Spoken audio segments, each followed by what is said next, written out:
আসসালামু আলাইকুম। আমাদের ডক্টর ইউনূস আসবে এই সপ্তাহের মধ্যে। আমরা তার কাছে দাবি থাকবে সবসময়ের জন্য। অনেক আগেই তারা কথা দিয়েছিল প্রবাসীদের সাথে কোনোদিনও বেইমানি করবে না, তবে এইবার দেখা যাবে তারা কি করবে, সামনে কি আছে, কি নিয়ে ভাবতেছে প্রবাসীদের জন্য। প্রবাসীদের স্বপ্ন দুই প্রধানমন্ত্রী 50-50 ওভার নির্ভর করতেছে। এখন আমরা চাইবো যে আমাদের সাথে আগের মতো যেন কোনো বেইমানি না হয়, পারমিশন যেন চালু করে দেয়। লক্ষ লক্ষ প্রবাসীদের স্বপ্ন যেন পূরণ হয় এবং আমরা যেন সেই সাথে পূরণ করতে পারি, এটা আমাদের দাবি সবসময় ডক্টর ইউনূসের প্রতি আমাদের থাকবে।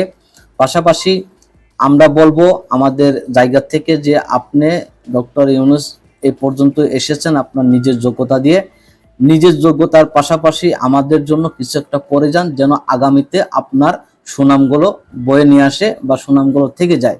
মানুষ দুনিয়াতে চিরদিন বেঁচে থাকতে আসে নাই, আমরা চাইবো আপনার এই সুনাম যেন সারা জীবন ধরে রাখতে পারে অনেক প্রবাসী ভাইয়েরা বা আমরা যে প্রবাসী আমাদের আছি বর্তমান, এবং বাংলাদেশের থেকেও যারা সহযোদ্ধা ডক্টর ইউনূসের, আমরা চাইবো তারাও যেন আমাদের উপরে সহনা অনুভব করে এবং ভালো নিয়ত করে যেন মালয়েশিয়াতে ডক্টর ইউনূস যেন আসে, যে আমাদের জন্য কিছু একটা করে যায়।